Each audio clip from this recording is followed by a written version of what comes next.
Hello and welcome to the YouTube podcast series of Dinis Guarda. I'm Hilton Supra, the Vice Chairman of Student Group, and I'm very pleased to conduct this interview on his behalf with Sundeep Mallu, where we interview people whom are changing the world, people who are inspiring us and the world with their achievements and creativity, their acumen and the use of technology.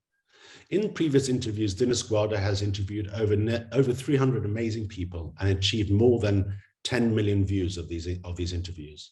This interview series is in partnership with our platforms FreedomX.com, openbusinesscouncil.org, citiesabc.com, and fashionabc.org. All 4 IR-based platforms which employ the use of truth and trust through blockchain and the deployment of data analytics, AI, and machine learning.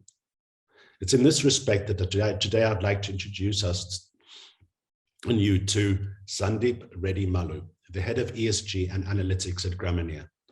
Gramener is a design-led data science company that helps solve complex business problems with compelling data stories using insights and a low-code analytics platform.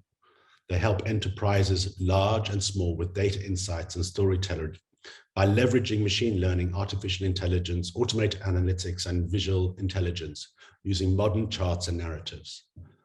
Their services and technology has been recognized by Guarda and has won very, very many awards.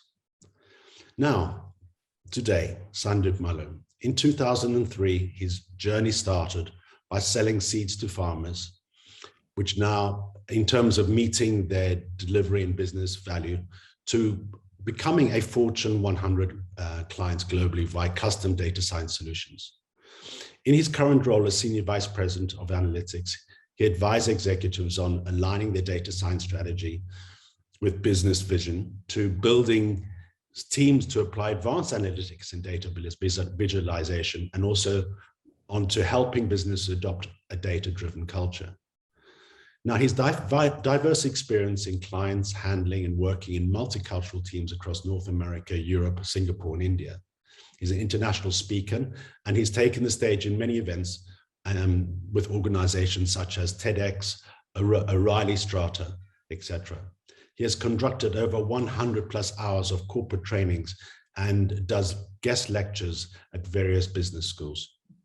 His personal interests really are the convergence of data-driven business leadership, AI, machine learning adoption across multiple industries, which we'll hear about today, in particular focusing on artificial intelligence and data privacy. So, Sundeep, welcome to our interview. Would you like to please tell us a little bit about your career, your professional background, and how you got where you are today? Thank you for the kind introduction, Hilton, and appreciate the opportunity to be on this podcast, and being considered for this is a privilege. So thank you so much for considering me for this. I am by education, I'm an electrical engineer, and I come from my native place is a village in the state of Telangana, which is in southern India. That's where my roots are. And by education, while I did follow the trajectory of getting educated, becoming an engineer, electrical engineer, way back in early 2000, the job opportunities were still limited in India. India was just coming off the late 2000 economic boom, which was about to get started. And till the time I landed a job in an IT corporation, I was a logical extension was my family is into farming.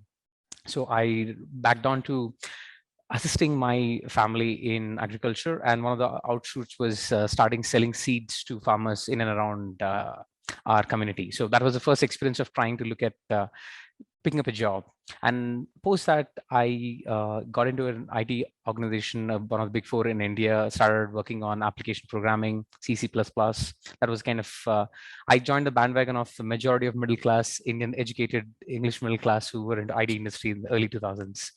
So a year into the journey, I realized, I was doing okay, but I realized my passion still lied in terms of not just working under the hood in programming, but looking at impact and business understanding. So that led me to pursuing a master's in business administration in India for 2 years with a specialization in marketing and IT major. Post that, I joined on as a business analyst and product designer roles in organizations. That job took me to various countries. I had a exposure to working in Singapore, Middle East, and then had a decade-long stint in the US working for various multinational companies. I'd spent some time with Comcast Cable, worked with financial services clients, some of the government clients. This perspective had helped me to look at business has similar problems across sectors, be it with government services, commercial entities, or Fortune 500 companies. All of them deal with varying degrees of complexity. And one common theme we had noticed was about technology is a tool, it's an enabler. There is still a boatload of work that has to go in terms of, are you solving the right problem? That kind of thinking led me towards focusing more on solution design, solution architecture skills. And that's what led me to the track of understanding an analytics journey 10 years ago. And when I decided to come back home after a 10-year stay in the US, I had the fortune to join Gramener. This is a 12-year-old organization that was founded. And when I joined them, I had started off working on the product development space, then transitioned to roles around analytics and ESG. And this journey has essentially been the varied mix of exposure to technology trends over the years and my personal experience as an individual, having a farming background where you see economic impacts of India predominantly is still rain-fed agriculture. While the country is large, it's still rain-fed, which means agriculture is not as certain. There is vagaries of rainfall, price problems, ability to take the crop back to the market. Can the crop survive the degradation? These whole set of problems is what had personally led me to focus on ESG in my private capacity. I've been spending time understanding climate change, climate action, looking at how agri-tech works, what are the innovations that can be taken. And I've been fortunate that at Gramener, along with my technical ability and business exposure working on engagements, ESG as an opportunity to work with government entities, NGOs globally, fisheries departments globally. This is what has helped me tie up my personal passion with climate and agri-tech and my professional career, which has given me a strong footing of how AI, ML-based solutions can be implemented, scaled, and business value generated. So right now I'm at a point in my learning path where I'm able to take best of both worlds and try and see how can I have my unique assistance in solving some of these tougher problems that are out there. And the recent IPCC report isn't helping either. The kind of damage that we are inducing, it's no longer a case of whether we'll be within the 1.5 centigrade temperature rise. It's a case of how far are we overshooting it, which means ESG as an overall ecosystem is gaining traction.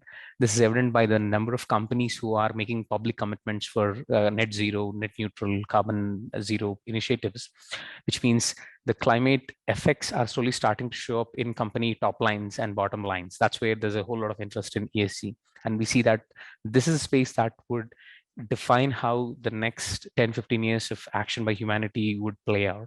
And I'm excited about being at a place where I could look at both the journeys from what can work, what cannot work, and try and make these two things, tie them together for impact. So that's my story, Hilton.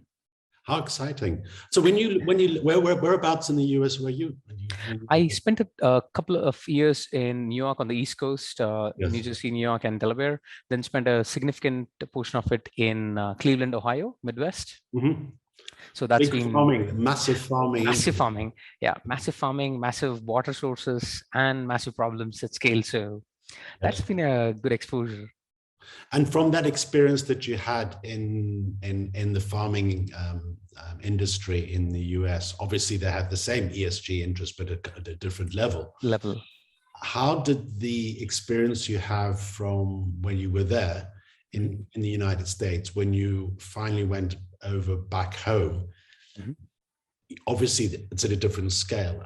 What was the first thing that you did to really identify and see if you could take some of that experience and put it to work or adoption within India? So what was your first foray into that space? That's a good segue, Hilton. In the United States, what I had experienced was the proportion of population that is dependent on agriculture is very minuscule, less than 0.5% of the entire US population is dependent on agriculture as an income source, whereas in the US, close to 65+% of the population is dependent on agriculture as primary source of income. That was a stark difference in how the kind of solutions that you could bring into Indian context. And in the US, the average farm holdings was a lot higher compared to India, where the average till holding is less than 2 acres, like less than a hectare of land, versus in the US, it's a 100 times multiplier on an average, large scale farming. And in the US, bulk of the automation from the likes of John Deere, Deere, all of them have worked on this space over a long period of time, where most of the activities are automated. And there's a heavy amount of AI/ML adoption that has started happening in the US in the early 2010s. Areas like artificial intelligence around computer vision for food grading, the FDA inspector grading that happens, that has been done, and aerial imagery based farming, tilling, soil disposure. Insurance companies heavily relying on satellite imagery based geospatial intelligence, trying to identify what is the risk of crop yield and recommendations, pest infestations. These have been some of the areas that have been already applied in the US. With that understanding, when we look at the Indian context, scale is a big challenge. You have a lot of small farmers who have tilling, and anything you can't just take one technical solution and try and put it in, which runs into its own challenges. And two, the sheer opportunity of the advancement that has gone into logistics. For example, in the US, cold storage network system is very prominent. Your ability to harvest a corn crop, automated one, get it to a cold storage within 24 hours is pretty high. And the farm to table supply chain in the US is very advanced as well, where you are an opportunity to get things faster. So the cold storage supply chain is much more structured and in place. That is missing in India. And given that there is no scale, finding solutions that are more tailor-made for India is going to be key. And some of the opportunities I've seen in the works, and I've been fortunate to be associated with some of these startups who are working in the space. I can give an example of a startup I've been associated with. It's called Green Pod Labs. It's based out of Chennai, India. Green Pod Labs. They are looking at, given the lack of cold storage supply chain availability in the country, they're looking at how do you extend the life of products without needing a cold storage system, from the shelf life of 3 to 4 days from plucking to 7 to 10 days post. So they are working on building nanoparticle based packaging material that would essentially extend the life of nutrients, products like mangoes, figs, tomato, pomegranate, to a longer duration without having the need to invest in cold storage. That's a kind of low tech, I wouldn't call them low tech, but optimal solutions that are being put to use today. And a whole lot of AI/ML and analytics goes into building products like that from an experimentation standpoint, provisioning and scaling. That's one side of the piece that I've noticed. The second part of one problem areas that I've seen in the US was around how crop yield waste is being dealt with, crops being burned out, stubble being thrown away. Compared that with in India, stubble burning is a problem in the northern part of the country. Every year during winters, there is a whole exercise that happens about farmers not knowing what to do. It gets burned, and that causes fog hundreds of miles away in different metro areas. So it'll been a problem. What I realized is how to use that, and there have been enough pilots and experiments that are being done to take that waste along with MSW, municipal waste, as sewage waste, and extracting methane from them. Instead of just burning them out, how do you extract bio CNG, bottle them up and use in place of LPG? So that has been a success example that I've seen in the country. One of the companies that I've been associated with is Carbon Masters. It's again a company that builds these factory setups where MSW waste is taken in, and methane-based bio-CNG is extracted, bottled, and sold out. And organic manure is also generated as a byproduct that can be sold back to farmers as slurry as well as a fertilizer. Exactly. Some of these examples is what we are noticing. And one innovation that has been little closer to the Asian context, I believe, is in the US, what we noticed was availability of land was never a challenge. So no one had thought about vertical farming as a need, whereas in India, and even the same case in Singapore and other urban areas, high density areas, we have urban farms coming up which are focused on vertical farming, so that the amount of land productivity is greatly amplified, so that instead of growing food at some other place, investing time to bring it to an urban areas, growing them locally so that you reduce the time taken for supply chain investments, the associated carbon emissions that go in. These are some of the innovations that I've seen in India, which are divergent from what we have seen experienced in the US. Let me pause here, Hilton. Absolutely, it's very. So I mean, so obviously you went through, when you went back to India, you went through some various iterations of your career, right, to find yourself at Gramener. Correct. Now, obviously, if you just want to sort of talk a little bit about what is Gramener trying to solve, and in particular, as you've just described, the challenges you have in India. What particular? Give us some examples of the things that what got you to Gramener, and what is driving your program going forward in terms of the use of technology and data. What brought me to Gramener? It was the people. The founding team, I have known them a decade earlier when I started my career, and that association was definitely one strong factor. That was number one. Number two, the vision that the organization had about creating public impact.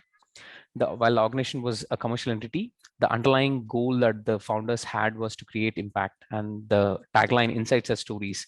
The intent was, how do you make use of data to narrate insightful data stories to create action so that impossibilities can come to life? That's the vision that the org takes, creating business impact. I was pulled towards that vision and the people. And Gramener focuses on custom solution building in three broad industries. One is pharmaceutical and life sciences. Second is supply chain and logistics, and third is ESG. These are three broad areas that we focus on.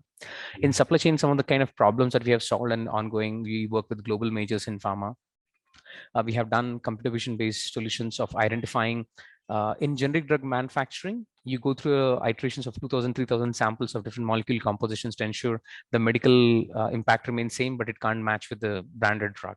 So the exercise of going through the identification of different molecule composition, trained researcher who's 15, 20 years experience would take tiny molecule, put it on a slide and put it under a high resolution microscope, spend 25 to 30 minutes going through different cells, tagging them and identifying that. So it's a very tedious process, and a trained researchers could not do more than 5 or 6 in a given day. So we had worked on deploying a solution that essentially would take the same image through a high resolution camera, apply computer vision based AI ML techniques to do the same exercise that the human would do of identifying cells of different shapes and counting them, so that the exercise that took 35 minutes from a trained person would be reduced to 4 to 6 minutes. Thereby you are amplifying the speed at which you could get to the drug evaluation cycle. That's just one example. A second example is around how a lot of textual data gets generated during a drug trial in terms of phase 1, phase 2, phase 3 trials. And there's a lot of compliance that has to go in terms of aggregating this information the rightful way. At the same time, ensuring that the privacy of patients, applicants, doctors, healthcare who have participated in the drug trial are not exposed, which means by the time an application 510K gets filed in FDA or EMA in Europe Union, you have to process these documents, identify anything that can be uniquely identified to a process, person, or entity has to be redacted. And this is a very manual intensive process. So we have built in AI-based natural language processing-based solutions that identifies these entities, either anonymize them or retract them, and construct the whole document again. And these documents in filing go to thousands of pages. It's not just a few pages that you can do manually, and they take a boatload of time in terms of number of months. And we have built one solution for our clients to essentially reduce the effort it takes, so that through this automated solution, you're able to process these documents at a faster clip, thereby optimizing your limited resources on your team. No company can hire every possible needs. So that's where we are augmenting. This is just a couple of examples. Within pharma, we have worked in augmenting manufacturing as well, drug manufacturing yield optimization problems. Similarly, we have worked on optimizing sales and optimizing doctor outreach. These are some of the problems that we have solved in the pharma space. In supply chain, we had worked with cold storage chains in the US. How do we optimally identify who would be the right person picker in a shift to be assigned the next upcoming task, or if there is a truck roll that has to happen either to offload or onload things, how do I give a recommended slot to my customer who is pulling a truck roll? These would be trucks coming say from Walmart or in and out. How do I ensure that they come in with minimal time of waiting, they can be reloaded back and sent back? These are some of the problems that we have done in supply chain. Similarly, a few more problems around some of our clients who are into chip manufacturing space. And ESG, which is the business that I focus on and own up. Here we have worked with a plethora of problem areas. The first foray has been into decision sciences, where we had worked with government agencies, ministries of finance, home ministries, petroleum corporation, urban development, nutrition in Indian context, both the central government as well as Indian states, and some of the tourism boards globally as well. We had worked with watershed foundations in the US, Spokane Watershed Foundation, Nisqually in Washington State. We had worked with Lowe's Agency in Ireland. Similarly, we had worked with Wildlife Reserve Singapore in the Singapore Zoo system. In each of these, there have been different problems. For example, in the Singapore Zoo, the wildlife conservation efforts go through an audit process where they have a set of cameras installed across the zoo. This is the wildlife reserve portion. This is not where typical tourists would go in, but portion that is natural habitat adjoining the zoo. The cameras are essentially, they had to be swapped out batteries every 15 days. A memory card that captures images has to be brought in, images copied, and a group of people would sit down and go through the images and tag, oh, there's a samba deer appeared on this camera on this day, and there's a wild boar pig on the feeding zone this day. And there's a whole lot of manual effort that goes into it. So the solution we had done was we had deployed a integrated AI solution that had an edge camera, IoT-based technology that would deploy a camera that would automatically take pictures and push those images to the cloud, so that you eliminate the need for human going in every 15 days, copying images, replacing batteries. Once the imagery is identified, apply a computer vision based model that would identify mammals in it. So it's a detection problem.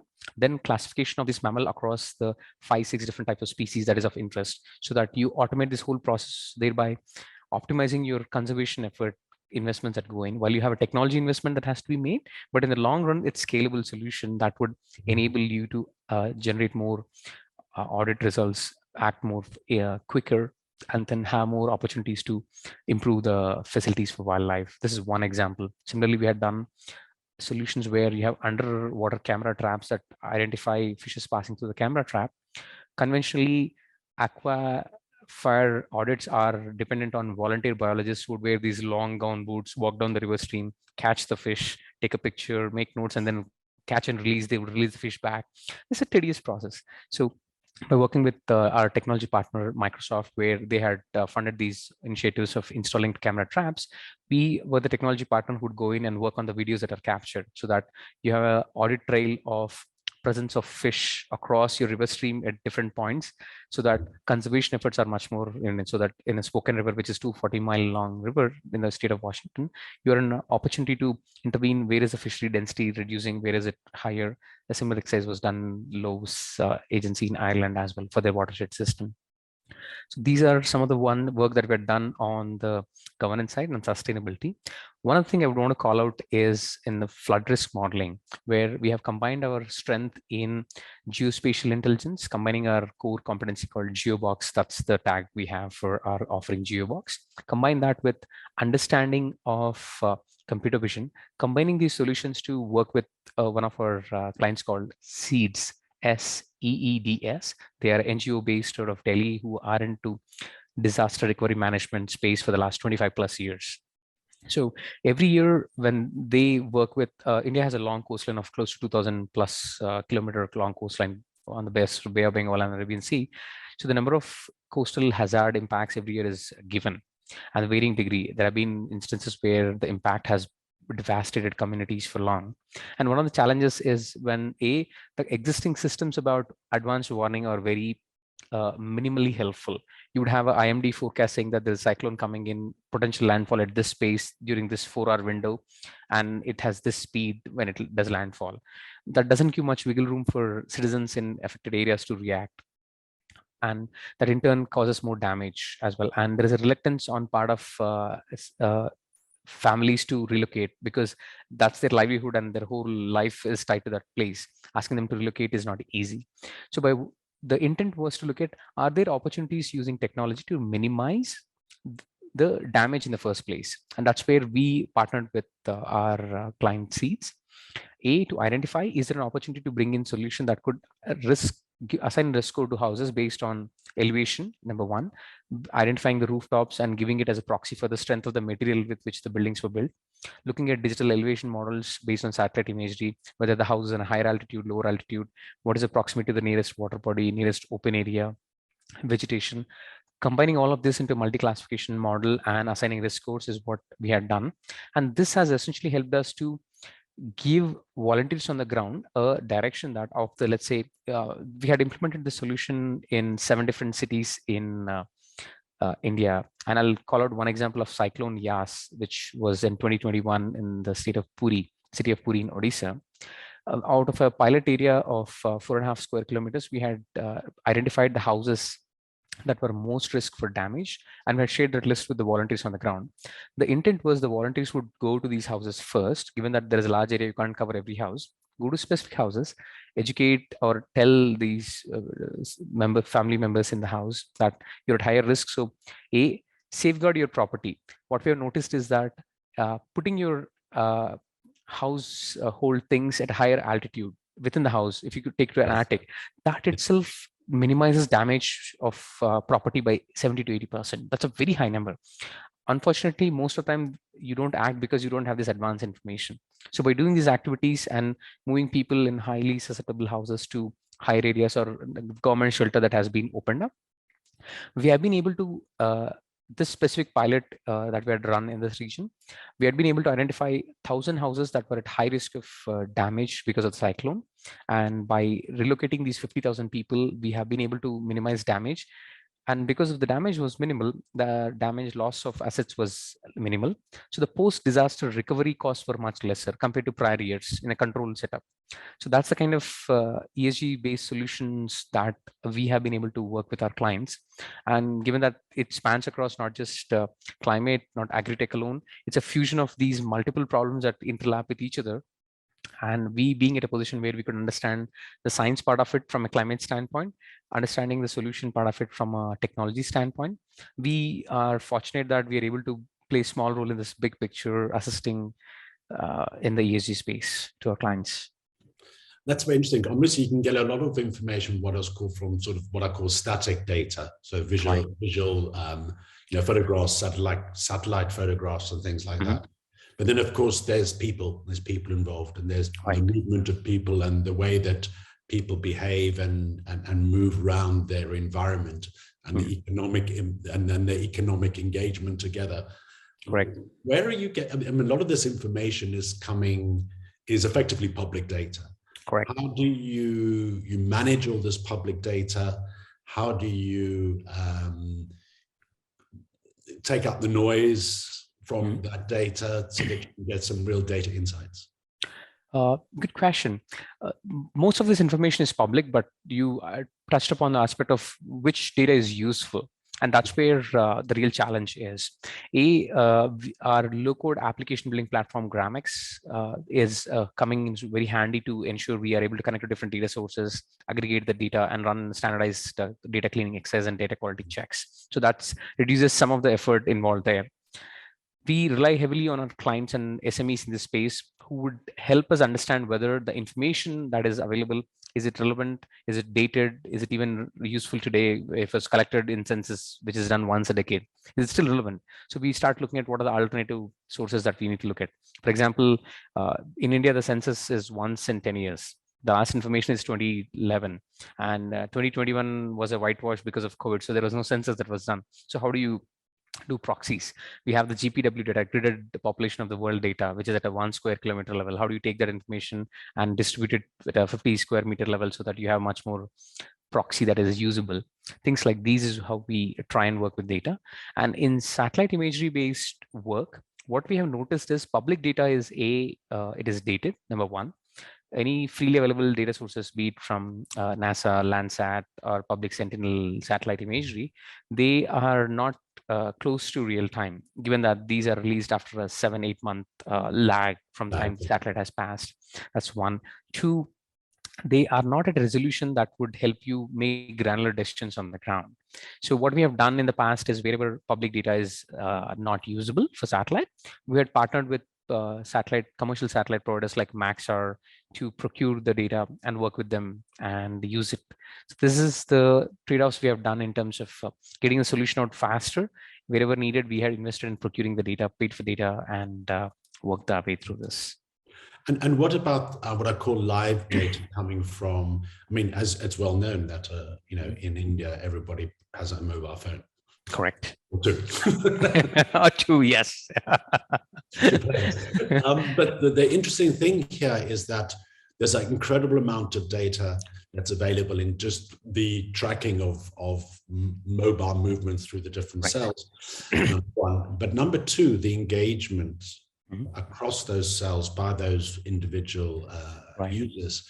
And then, of course, there's the social network media of platforms, that, yes, in terms of the engagement through public data from Twitter, et cetera, et cetera.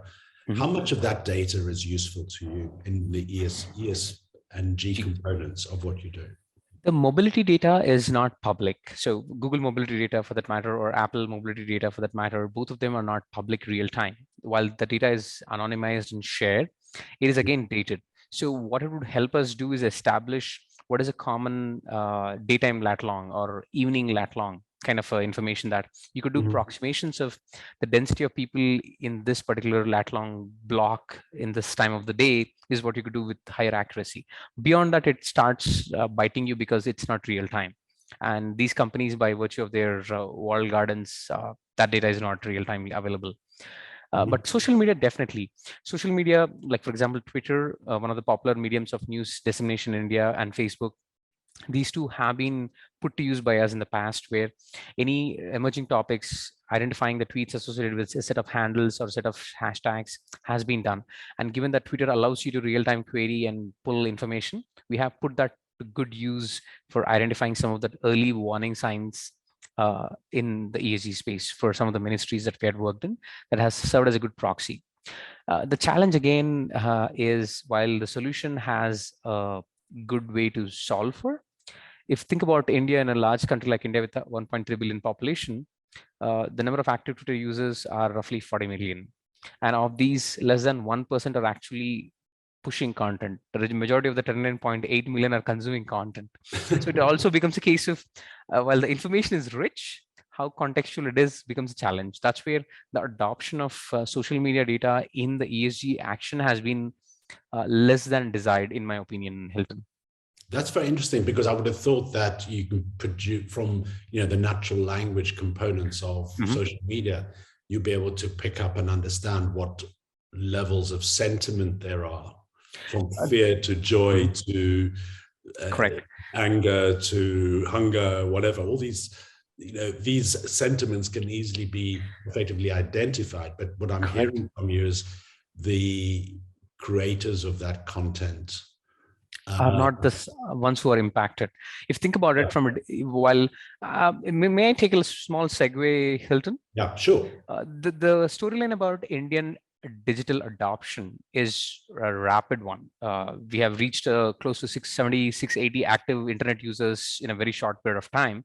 And part of it is aggressive penetration by new telecom players and reducing the cost of data to less than 6 rupees per GB, which is like negligible compared to what you charge in US or EU, which is like $10 or 14 pounds a GB kind of pricing. What has adopted is consumption of content. Like on an average in India today, YouTube is watched 4 hours a day. You'll be surprised. That's the kind of consumption content that is happening, because data is pretty cheap. You have telecom plans that would throw away data, 3-4 GB of data free for a day. And how much data could you consume? You could watch an entire 2-hour movie and still only consume a GB. So it's available. And bulk of the adoption that you see is primarily in the payment space and digital adoption. So in the payments, Indian UPI, which is a Unified Payment Interface Platform, that has really accelerated the adoption of digital payments. And in the last 3-4 years, they have garnered close to 60% of the overall payment cycle in Indian space.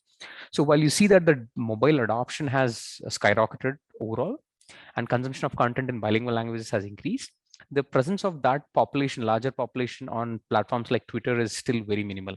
Twitter is still a tier 1 metro, tier 1 city, urban educated, opinionated one. And ESG as a greater impact is in outside these metros. So that's the stark distinction that you start noticing, Hilton. That's my view based on the ground It's very reality. interesting. This is very interesting because there's some of the things that we've been looking at ourselves. Mm-hmm. And it's, one of the things is you can't take a business model like you took from Cleveland and adopt it in Chennai. Doesn't work. As hard as you try, it's not going to work. Correct. So it's very, very interesting in terms of the payments being the prime motivator for motivation. Correct. To use mobile technology. And in doing so, obviously that was a very, very, very, very important thing to take away from this discussion. But in terms of data-driven businesses, okay, and the convergence of data-driven businesses and leadership, okay, obviously you have all this data, you have the analytics, and then you have leadership coming from private companies, from governance, NGOs, etc.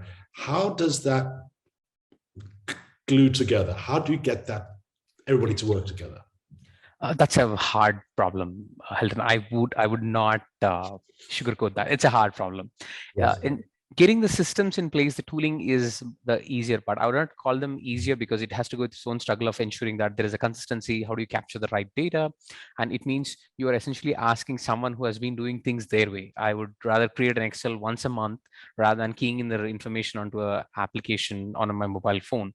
Well, there have been a tremendous amount of success in healthcare. ASHA volunteers, this is the program run by central government where you have female volunteers in each villages who have a responsibility to cover X amount of houses in terms of health metrics.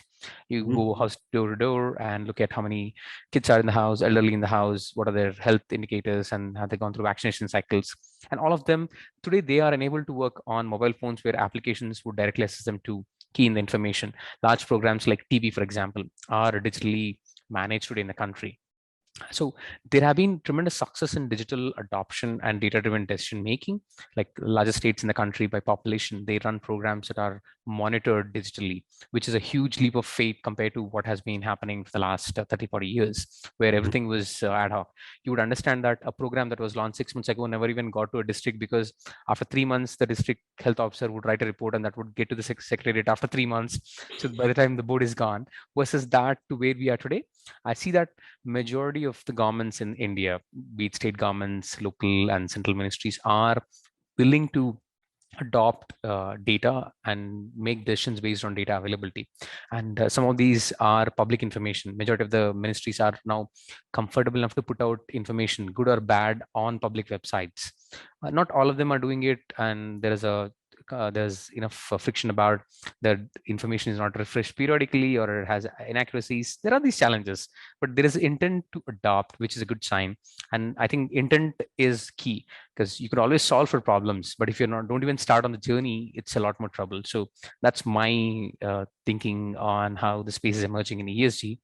The challenge for leaders has been, while there are technology-based solutions that can be applied in ESG, be it AML or data aggregation, automation, gauging the impact of these decisions is always hard because any decision that you take has a long tail to come up with results versus in a country like India, everything said and done, a growing economy, a healthy growth rate, a large population, you have to solve for problems of today before you could look at problems of tomorrow. And with limited monetary means to fund, like for example, healthcare in India overall from a GDP standpoint, we're less than 2% overall.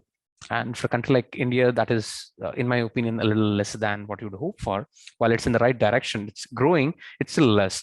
So within that, would you be investing in technology-based solutions versus employing more people, get the word out faster? And yes. Those are the kind more with midwives or more healthcare, or more beds in a hospital. Yes. Versus automating data capture. So these are the kind of challenges that leaders are string to today.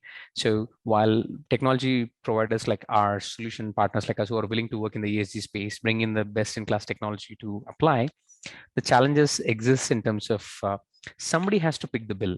And that becomes key. And finding the right funding through different programs and initiating those funds, sustenance of these is a challenge, Hilton. I mean, what happens if you use technology to effectively show that you can save money, and then you can redistribute those funds to on the ground action? And that's the same argument we had made when we did the flood risk modeling, when we worked with a partner and taken that storyline to the government, different state governments, saying that, see, this is the pilot we ran. And in this, I'll give an example of numbers as well. In state of Odisha, when we talked about, and Puri, Cyclone Yas in Kerala, multiple ones were done. Our hypothesis has been, you're already spending X amount of disaster funds every year. And look at the historic trends. It has been growing. What we are advocating for is, by implementing the solution, you have an opportunity to minimize that damage so that your post-disaster costs, which are being disbursed by the government, can be reduced. And it would take its cycle time, Hilton. While that's the arguments we've been making, it has, and a thing has to be repeated. In spite of this being a good thing, something has to be repeated, reiterated for that to land and then act. And that's where our overall design-led solution building comes into play, where we are able to educate, not just by saying that, hey, this is what you should do. These are the reasons why you should do it. And visually, when you foresee that in a city of X population, if you could just target this sliver of 10% of the population in these areas, you can reduce the overall damage post facto by some proportion. And that's what we intend to go for after, Hilton. That's very interesting. Tell me a little bit more about, obviously, collecting data from individuals is problematic because there's an ethical issue and there's a data privacy issue. Correct. How do you at Gramener actually deal with that? There have been two approaches that we have been taking in. Conventional to commercial entities approach of collect everything you can and figure out whether you want to use them. We have been careful about collect information only that is required. That way, we have consciously taken a stance about privacy first, keeping the potential likelihood of information being breached. Today, we are in a space where cyber attacks and breaches are so prominent. In spite of the best efforts, these things happen. So with that mindset, we have started to look at only capture information that is absolutely required. At best, 1-2 iterations down the line, what you may need, only capture that information. Apart from that, do not capture any other information. That's number one.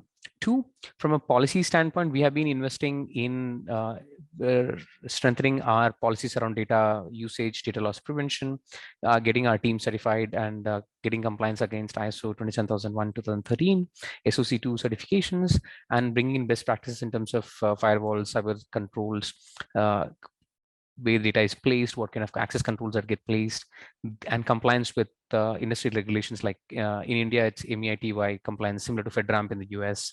So aligning with these compliance is what has been our approach.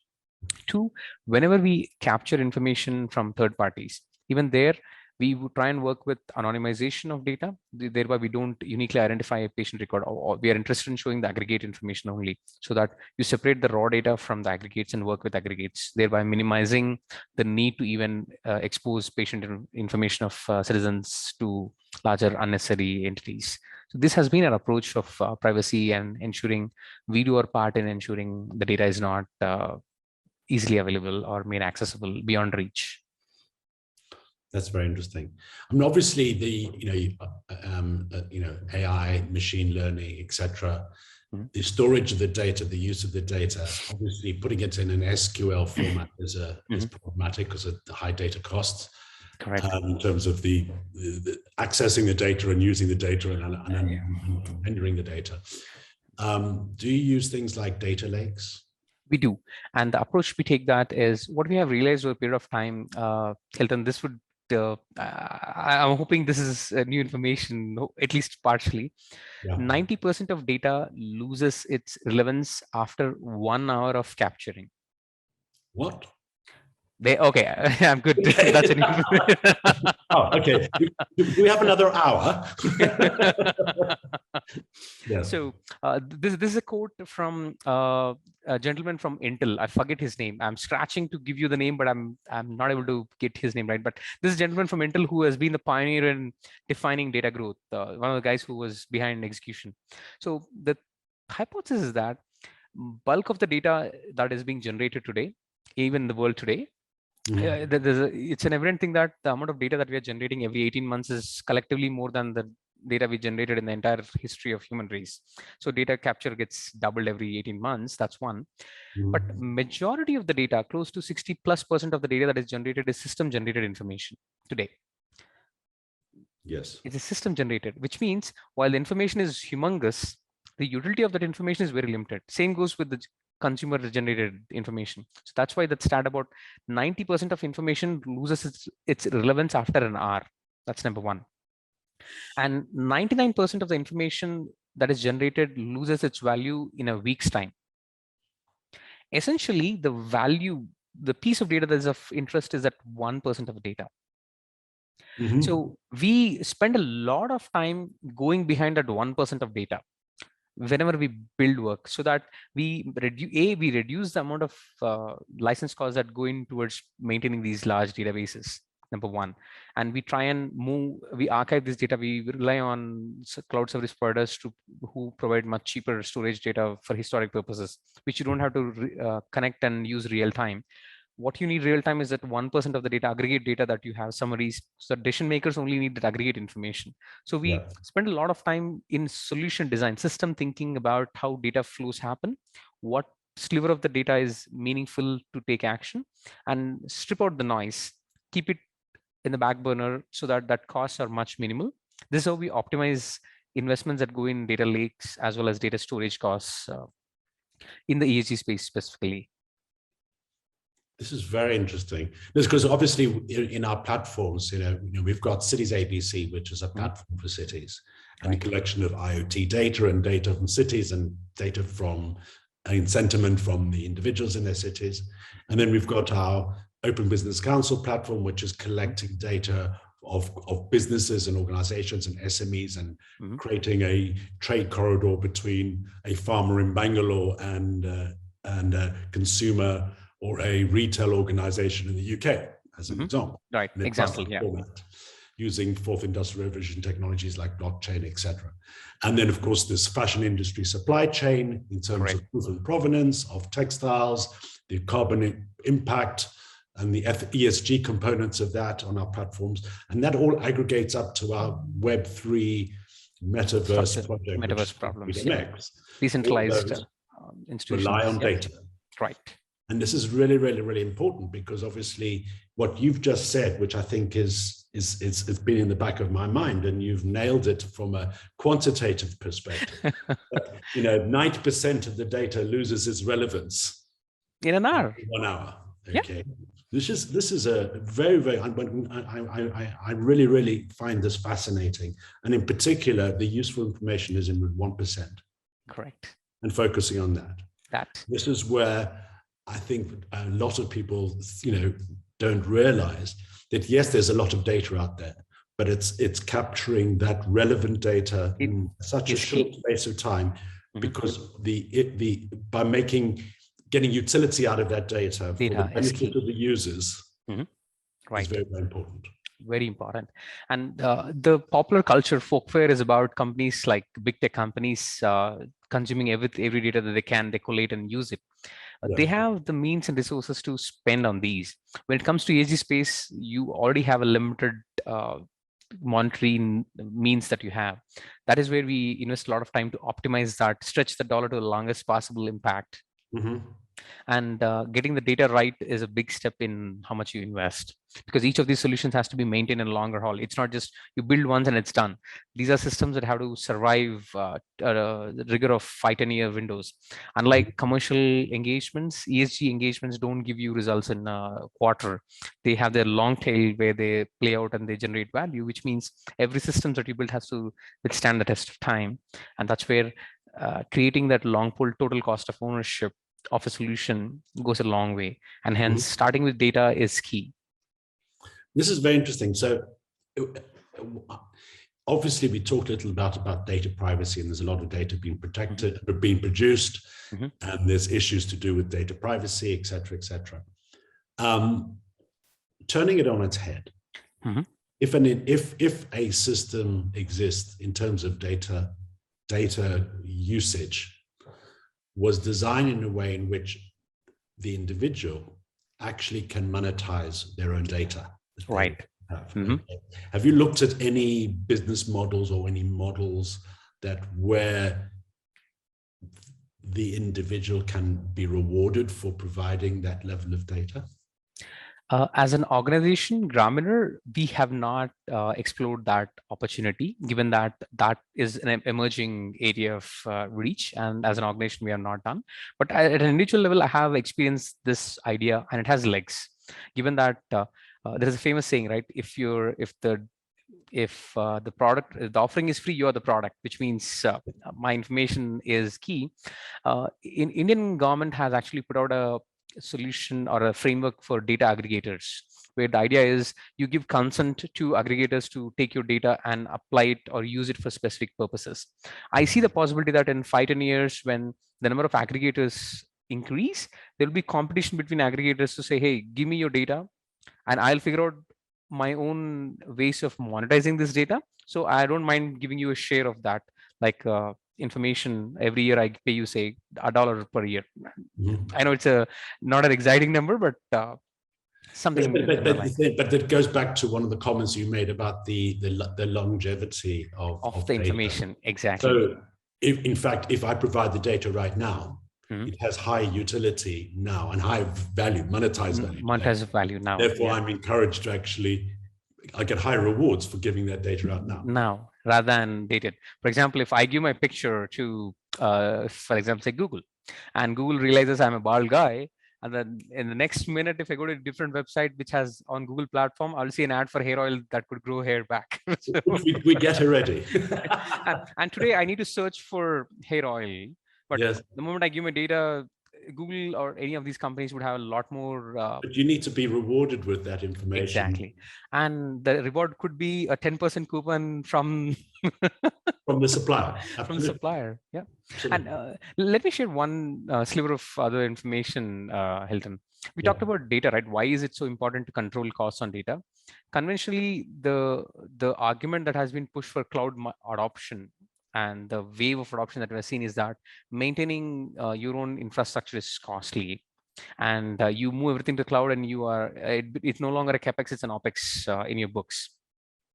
What you see is, if you look at research coming out from Gartner, Forresters of the world, one thing that you start noticing is that there is an inherent need coming in where big companies who are at scale are slowly bringing their own data centers online and moving away from cloud providers. Because a stat that was put out by Oracle Cloud, this was when Oracle Cloud was making a major marketing push, I think a couple of years ago, was a typical enterprise today spends close to 60% of their IT budgets on data costs, data storage costs.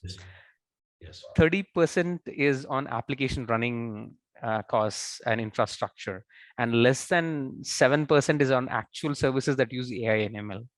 So while that is a cool shiny object which everyone looks at, the money is still in data and computation in that order, and that's where emphasis on data is pretty high. This is very, very interesting. So, I mean, we're coming closer. This has been a very fascinating time. We've come close to an hour where we've been talking with each other.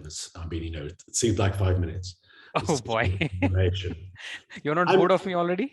Not at all. I'm excited. I want to do another one. And I want to ask you this very, very, very, if you had to, sit down and predict what the world's going to look like in 10, 15 years time in terms of the use of data, our data, and how that whole industry is going to change, where you quite rightly said that the majority of the data costs the majority of IT costs is data. Right. And then the cool, sexy things like AI represent 7% in total. How do you think that's going to change? I don't see that changing to a large extent, Hilton. Because it's a catch-22 where unless you have access to the data, you can't monetize it or you can't act on it. So the hunger for data is constant. What we will see increasingly happen, in my view, is that the access to data would become uniform. The differentiation would not be a lot more different. How data gets put to use for decision making is what will go a drastic change. Today, let me give an example of how ads work today. Digital marketing, for example.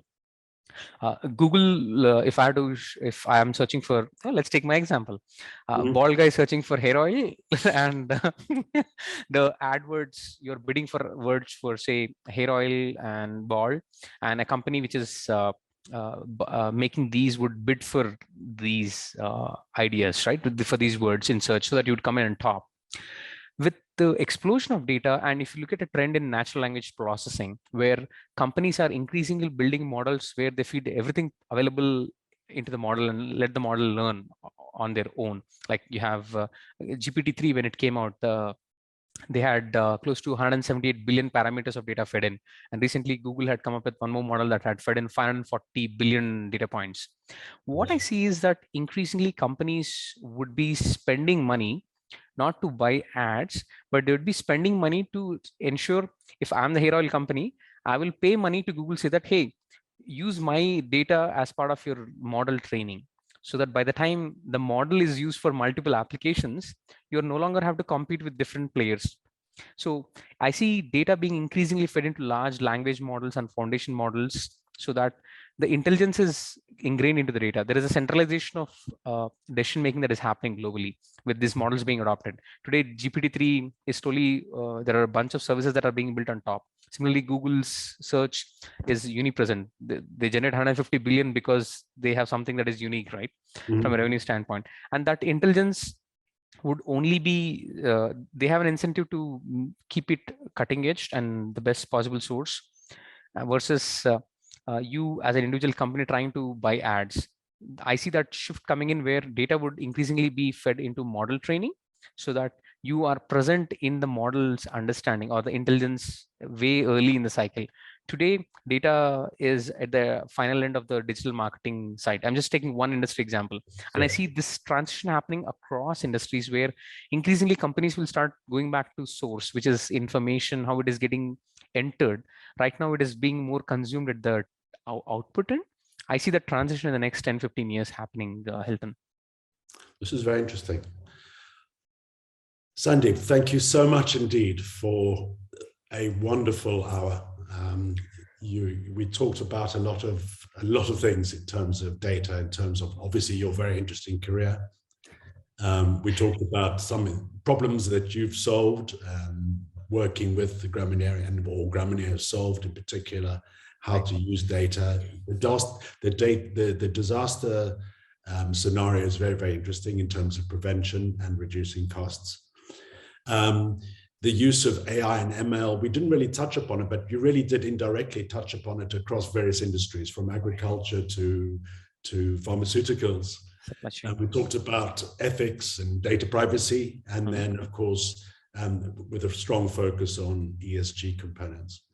It's been a very interesting discussion. Sundeep, thank you very much indeed for your time, and I look forward to another conversation. I would love to do that, Hilton. Thank you for hosting me and engaging with me. Thank you. Thank you very much indeed. Bye-bye. Bye.